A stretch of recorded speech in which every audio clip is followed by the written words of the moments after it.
Perkenalkan, saya Maria Husyadi dengan NPM 2501 3010 359. Di sini saya akan menjelaskan mengenai sustainability atau keberlanjutan sebagai salah satu tantangan ekonomi dan etika terbesar di abad ke-21. Dan sustainability sendiri adalah konsep yang mengacu pada pemenuhan kebutuhan saat ini tanpa mengurangi kemampuan generasi mendatang untuk memenuhi kebutuhan mereka sendiri. Nah, konsep ini itu menekankan keseimbangan antara tiga aspek utama, yaitu ekonomi, sosial, dan lingkungan. Nah, pembahasan mengenai sustainability ini mulai berkembang sejak tahun 1980-an dan hingga saat ini menjadi isu penting dalam berbagai bidang, seperti pada bidang politik, pendidikan, dan bisnis. Munculnya berbagai masalah global seperti kerusakan lingkungan, perubahan iklim, dan keterbatasan sumber daya alam membuat keberlanjutan ini menjadi perhatian utama bagi banyak pihak. Selanjutnya, dalam dunia bisnis, sustainability sendiri mengharuskan perusahaan untuk tidak hanya mengejar keuntungan saja, tetapi juga memperhatikan dampak kegiatan usahanya terhadap masyarakat dan lingkungan. Oleh karena itu, perusahaan ini perlu mempertimbangkan konsekuensi jangka panjangnya dari setiap keputusan yang diambil, sehingga kegiatan bisnis itu dapat terus berjalan tanpa merugikan pihak lain maupun lingkungan sekitar. Nah, dari sisi etika, sustainability sendiri berkaitan dengan tanggung jawab moral, dan organisasi. Nah, perusahaan ini diharapkan mampu menyeimbangkan tujuan ekonomi dengan kepentingan sosial serta pelestarian lingkungan. Dan dengan adanya pertimbangan etis dalam pengambilan keputusan, perusahaan ini dapat menjalankan bisnis secara lebih bertanggung jawab dan memberikan manfaat yang lebih luas bagi masyarakat. Sekarang kita akan masuk ke subbab berikutnya terkait konsep keberlanjutan yang akan dijelaskan oleh saya, Nasya Safira Salsabila, dengan NPM akhir 362.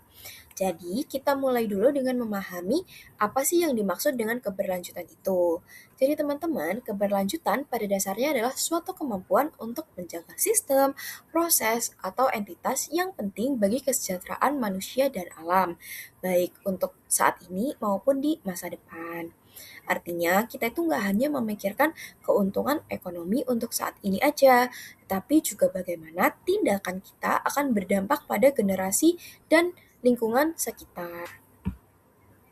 Lalu, dalam konteks ini ada tiga aspek utama yang perlu kita pahami.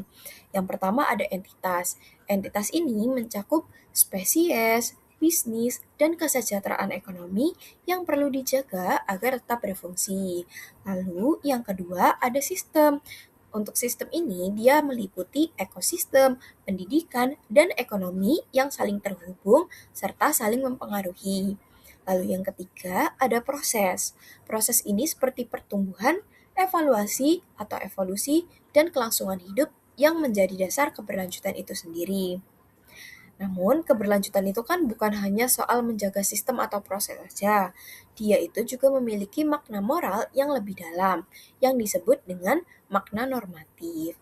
Jadi, di makna normatif ini, keberlanjutan itu bukan hanya sekedar deskriptif aja, tetapi dia juga mengandung nilai moral yang harus kita perjuangkan. Artinya, kita itu nggak hanya mempertahankan apa yang ada, tetapi kita juga memastikan bahwasannya hal-hal fundamental bagi kesejahteraan bersama itu tetap terjaga. Seperti yang dikatakan oleh Becker 2012, bahwasanya keberlanjutan menuntun kita untuk bertanya, mengapa sih sesuatu itu perlu dijaga dan untuk siapa sih keberlanjutan itu penting? Pertanyaan inilah yang membawa kita pada refleksi etis, bahwasannya keberlanjutan itu bukan hanya tentang efisiensi, tetapi juga tanggung jawab moral terhadap kehidupan dan masa depan. Lalu setelah memahami makna dan nilai moral keberlanjutan, sekarang kita akan lihat bagaimana sih konsep ini dipandang dari perspektif yang lebih luas.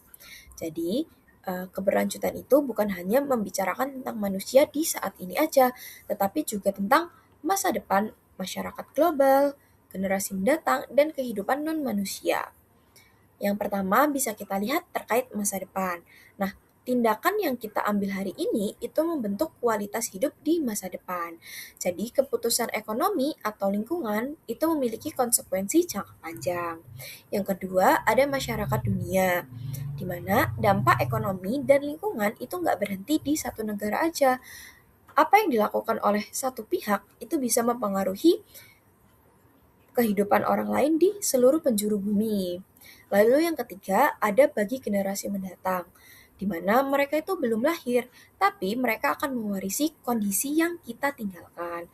Oleh karena itu, keberlanjutan menuntun kita untuk berpikir lintas waktu, bukan hanya untuk diri sendiri aja, tapi juga untuk generasi mendatang yang akan hidup di masa berikutnya.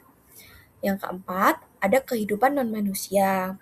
Alam dan satwa itu juga memiliki kepentingan yang perlu dipertimbangkan.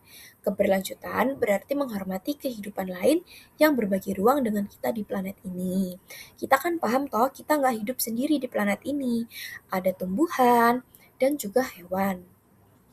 Jadi, keberlanjutan itu bukan hanya sekedar konsep ekonomi atau lingkungan aja, melainkan sebuah etika hidup. Bagaimana sih kita bertanggung jawab atas kesejahteraan bersama, lintas generasi, dan lintas makhluk hidup. Untuk subbab berikutnya akan dijelaskan oleh teman saya.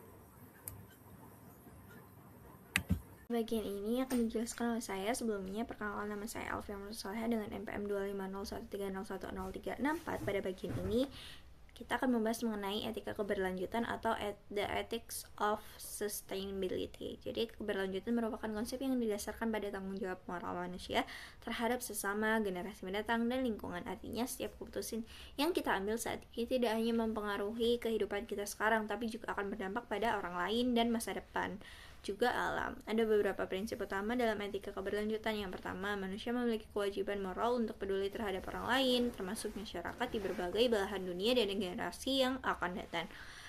Kedua, setiap orang memiliki hak untuk hidup dengan layak, berkembang, dan terhindar dari kerugian yang disebabkan oleh tindakan orang lain. Ketiga, kita juga memiliki tanggung jawab untuk menjaga lingkungan dan meminimalkan kerusakan alam. Nah, hal ini tuh penting karena alam merupakan sumber kehidupan yang mendukung keberlangsungan manusia. Selain itu, etika keberlanjutan menekankan bahwa kita itu tidak boleh hanya memikirkan kepentingan saat ini. Kita juga harus mempertimbangkan dampak keputusan kita terhadap generasi mendatang dan makhluk hidup lainnya.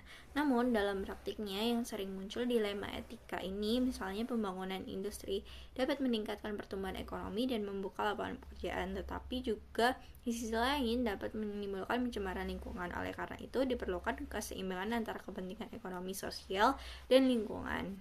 Selanjutnya, mengenai pentingnya keberlanjutan atau the relevance of sustainability. Keberlanjutan menjadi konsep yang penting karena menunjukkan bahwa manusia, ekonomi, dan lingkungan itu memiliki hubungan yang saling bergantung. Kesejahteraan manusia tidak dapat dipisahkan dari keberadaan sumber daya alam dan kondisi lingkungan yang sehat. Nah, keberlanjutan juga menekankan bahwa banyak permasalahan lingkungan berasal dari penyebab yang sama seperti pola produksi dan konsumsi yang berlebihan. Nah, pertumbuhan ekonomi yang tidak terkendali serta penggunaan teknologi yang kurang ramah lingkungan, contohnya rantai pasok global dan limbah elektronik, menunjukkan bahwa produksi dan konsumsi barang sehari-hari dapat menimbulkan dampak sosial dan lingkungan di berbagai belahan dunia. Oleh karena itu, keberlanjutan tidak cukup dicapai hanya melalui perubahan gaya hidup individu, diperlukan pula perubahan dalam sistem ekonomi dan praktik bisnis agar lebih bertanggung jawab terhadap lingkungan dan masyarakat. Dengan menciptakan ekonomi dan bisnis yang berkelanjutan, kesejahteraan manusia ini dapat terus terjaga tanpa mengorbankan kebutuhan generasi mendatang. Dari sisi etis, perusahaan merupakan bagian dari masyarakat sehingga harus mengikuti nilai dan norma yang berlaku. Selain itu, aktivitas bisnis selama ini juga ikut berkontribusi terhadap masalah lingkungan seperti perubahan iklim, polusi, dan kerusakan alam. Oleh karena itu, perusahaan diharapkan menjadi bagian dari solusi, bukan bagian dari masalah. Nah, dari sisi ekonomi, sustainability ini mampu membantu perusahaan dalam menyusun strategi jangka panjang dengan mempertimbangkan faktor lingkungan dan sosial. Perusahaan ini dapat mengidentifikasi resiko dan peluang bisnis yang mungkin muncul di masa depan. Jadi hal ini juga dapat meningkatkan daya saing dan mendukung keberlangsungan usaha. Selanjutnya, di sini saya akan membahas mengenai new business models and norms, the example of the benefit corporation. Sebelum itu, izinkan saya memperkenalkan diri terlebih dahulu. Perkenalkan, nama saya Cinta Trisa Mediani dengan NPM 2501 3010 372. Perkembangan bisnis modern menunjukkan munculnya perusahaan yang tidak hanya berorientasi pada keuntungan, tetapi juga pada tujuan sosial dan lingkungan. Model bisnis seperti social enterprise, sustainable business, dan purpose-driven business berusaha menciptakan dampak positif bagi masyarakat sambil tetap memperoleh keuntungannya. Nah, selanjutnya yaitu benefit corporation. Adalah bentuk badan usaha yang secara hukum menggabungkan tujuan bisnis dengan tujuan sosial atau lingkungan. Karakteristik utamanya yaitu ada 3. Yang pertama, memiliki tujuan menciptakan manfaat publik, yaitu atau bisa disebut dengan public benefit. Lalu yang kedua, direksi wajib mempertimbangkan kepentingan seluruh pemangku kepentingan, bukan hanya untuk pemegang saham saja. Dan yang ketiga yaitu wajib membuat laporan tahunan mengenai pencapaian tujuan sosial atau lingkungan. Selanjutnya yaitu keunggulan benefit corporation. Ada 3 yaitu menarik konsumen yang peduli terhadap isu sosial dan lingkungan. Yang kedua, menarik karyawan yang ingin bekerja di perusahaan yang memiliki tujuan bermakna. Dan yang terakhir yaitu menarik investor yang mempertimbangkan aspek etika dan keberlanjutan dalam investasi. Nah, perbedaannya dengan perusahaan tradisional itu apa? Yang pertama, perusahaan tradisional berfokus pada kepentingan finansial pemegang saham. Dan yang kedua yaitu benefit corporation memiliki kewajiban hukum untuk menjaga tujuan sosial dan lingkungan selain mencari keuntungan. Nah, munculnya benefit corporation menunjukkan bahwa bisnis modern itu semakin mengintegrasikan nilai sosial, lingkungan, dan ekonomi. Model ini membuktikan bahwa perusahaan dapat tetap memperoleh keuntungan sekaligus memberi manfaat bagi masyarakat dan mendukung pembangunan berkelanjutan. Sekian dari kelompok kami. Mohon maaf jika ada salah kata atau perbuatan. Sekian, wassalamualaikum warahmatullahi wabarakatuh.